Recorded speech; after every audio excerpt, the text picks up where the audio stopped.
Hey guys, what's up? Welcome back to the channel. It's Cynicalex.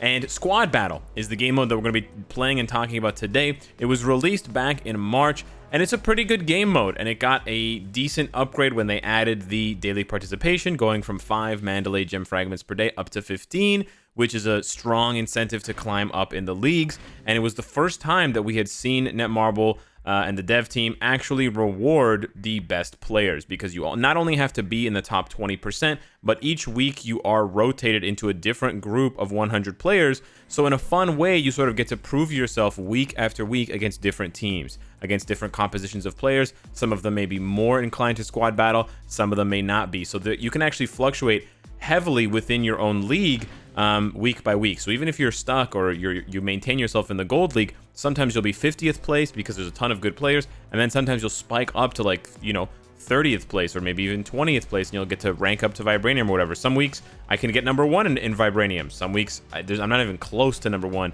in Vibranium. So Squad Battle actually has a lot of good going for it, but the really bizarre thing is that they didn't release any kind of survey. They didn't release anything to get player feedback on what we like about Squad Battle, what we don't like about Squad Battle. Another thing that's good about Squad Battle, actually, for veteran and like spending players and longtime players, is the character bonus. You get a higher bonus added to your score based on the number of awakened and tier 3 characters you have. So this encourages you in a small way to build up your roster and make your roster more wide instead of just focusing on the same few characters. However, they still make you focus on the same few characters. So this is sort of the disappointing part about Squad Battle, and this is the first thing that I would critique and recommend and request that they fix. I think this is the big key thing about Squad Battle, is that they need to rotate the requirements. And I'm going to throw up a sheet now. I'm going to hide my camera for a second and throw up this sheet now. Check this out, guys. So these are all 6 of the leagues, from minor league, which everyone starts in, to bronze, to silver, to gold, to platinum, to vibranium. Now, these are not the only characters that you can use, of course, but if you take a look at the restrictions, they're so simplistic. Combat speed hero, combat male, speed male, right? Universal hero, universal hero, universal villain, and then you always have an unrestricted day every single week. Because the restrictions are so simplistic and because the restrictions overlap so much, look at this. You can use Namor 1, 2, 3, 4, 5. You use Namor every single league, every single day, every single week. You can so 52 weeks out of the year you can use Namor. You can also use Luna Snow once, twice, 3 times, 4 times, and 5 times. There's only one league that does not recommend Luna Snow. Isn't that crazy?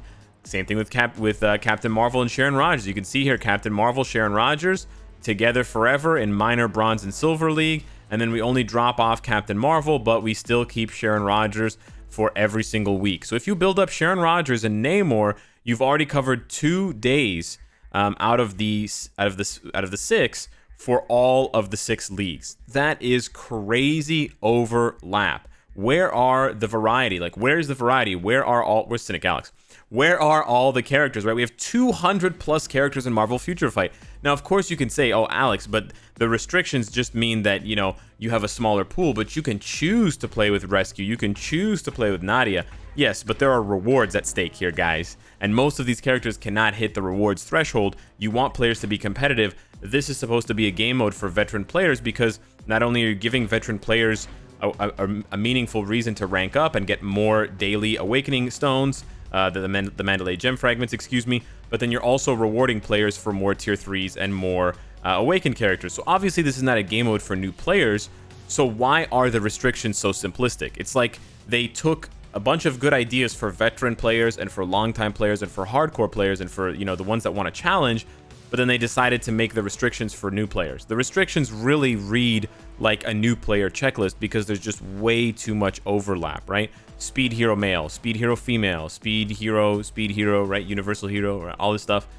Just way too much overlap. So that, by far, for me, is the absolute biggest thing that needs to change with Squad Battle. The restrictions don't need to rotate every single week, because you're not getting that many chances to play each character. So maybe if they rotated every 2 weeks, that could give the devs enough of a buffer. They only need to come up with 3 or 4 different rotations, and right there, if you rotate every 2 weeks and you do 4 rotations, that's 2 months worth of content that you've given us. and then you can duplicate that again, and that's 4 months. And then 4 months later, you can come back and make 4 new sets, right? It's this idea of constantly updating and tweaking and going back and refining your live service. This is a live service. Remember, Marvel Future Fight, this is not Marvel Ultimate Alliance 3. This is not a single player game that people purchase once and play forever on their Switch. This is a game that is live and updated every month. So these things need to change. They need to rotate. The wheels need to keep spinning. You can't just set the wheels in one position and then never touch them again, because then they get rust all over them.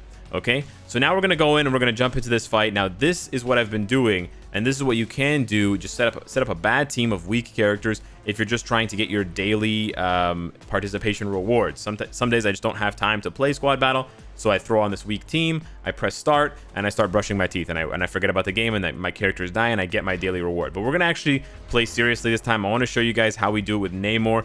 Namor is one of the more challenging characters to score well with.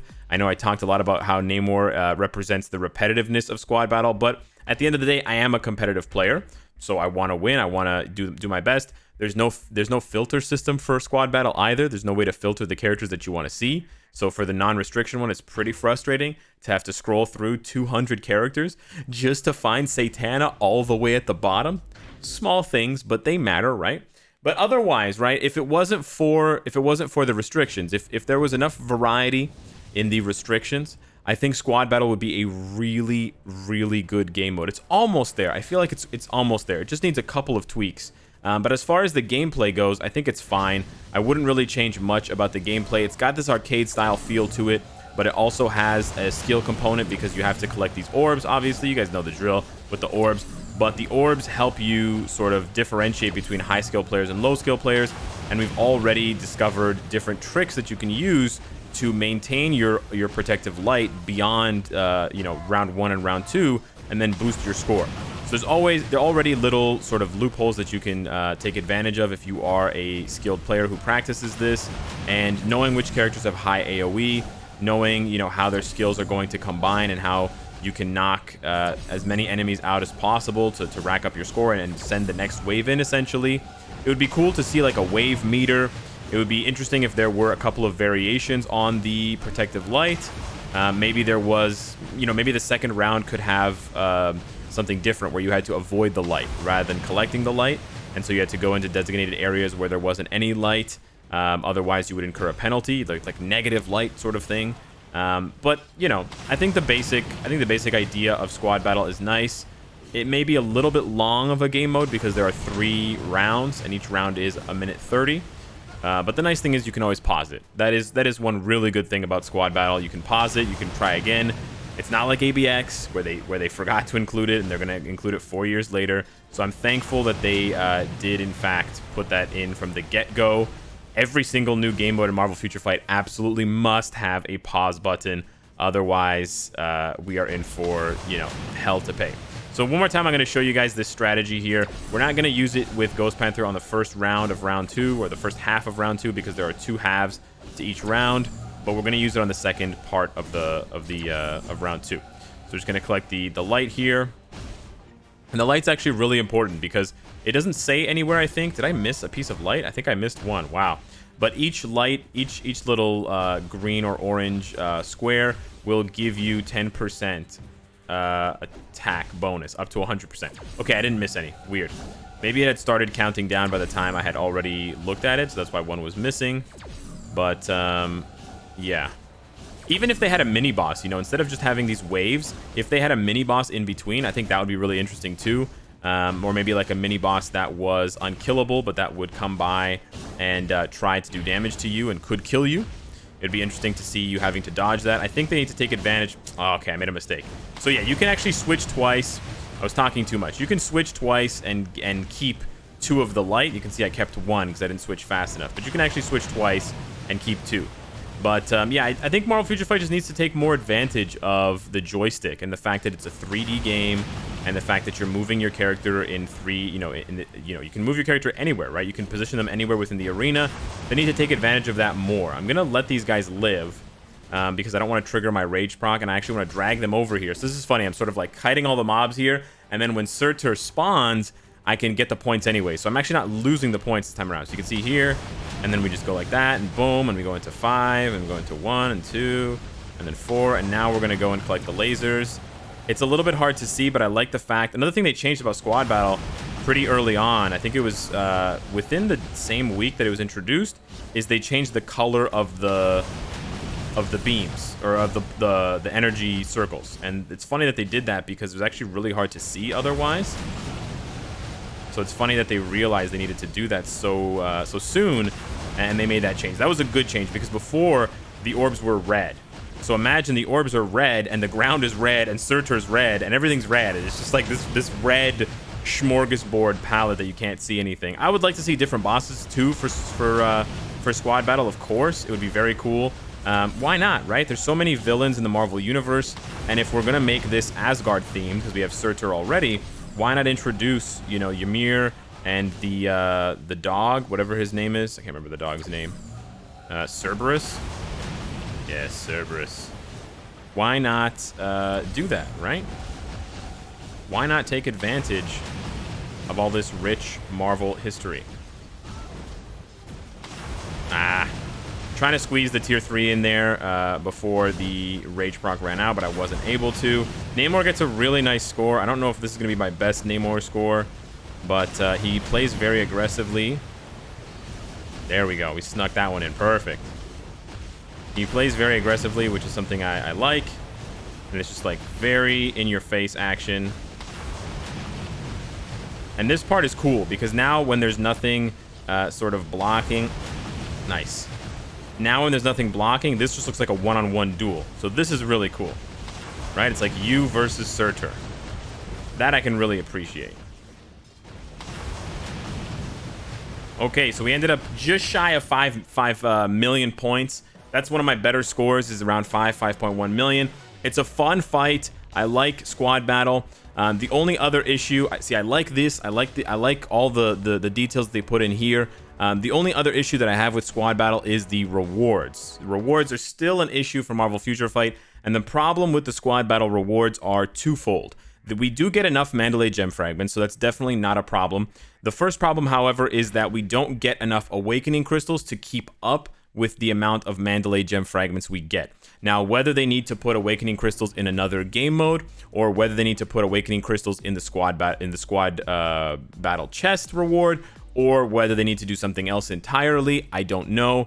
Perhaps if you use specific characters, maybe they can have a bonus, and if you use specific characters that are highlighted, you'll get more Awakening Stones, but they definitely need to address that, because it's only been, what, 3 months since they introduced Mandalay Gem Fragments, and I already have a surplus. As you can see there, I've already caught up. So they introduced Awakening Crystals in January.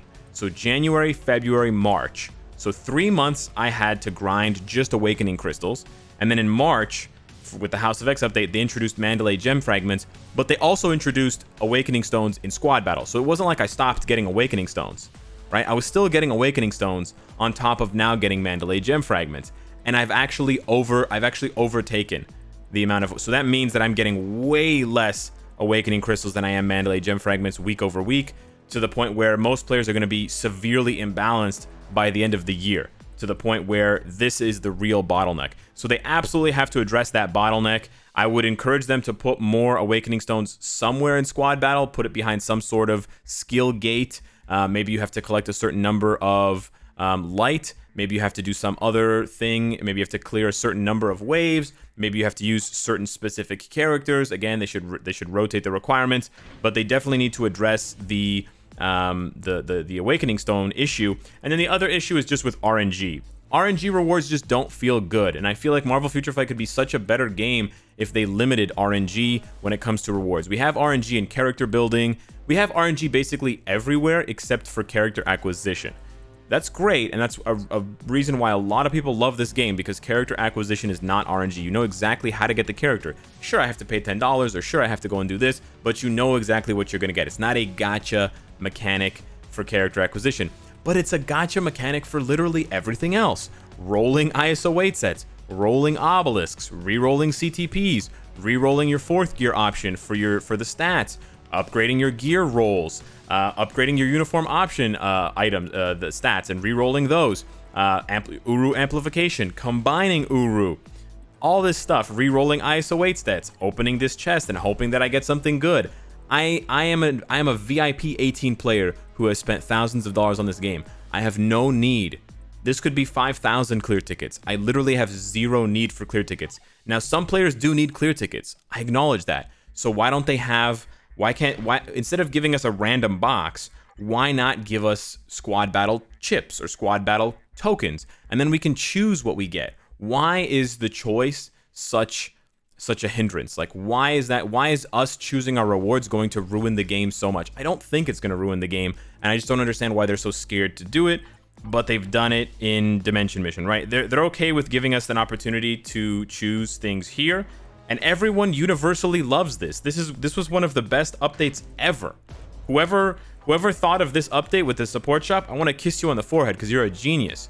And then can you transplant your brain into all of the other developers so that we can copy this?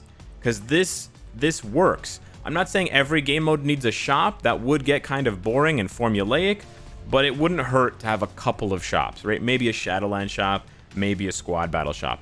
Who knows? Anywho, that's what I think about squad battle. I do think it's a really good game mode. I think not enough players appreciate it. I think not enough players play it as heavily as they should, or they invest in it.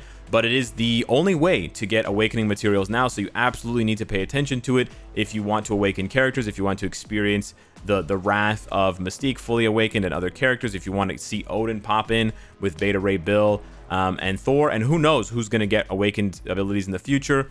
It's just gonna take one or two more marquee characters to get an awakening skill before people just cannot ignore squad battle any longer. So hopefully the devs don't ignore squad battle. Hopefully they make some tweaks to it, because I really think it has the chance to be a better version of ABX basically. And I kind of wish that squad battle mattered more.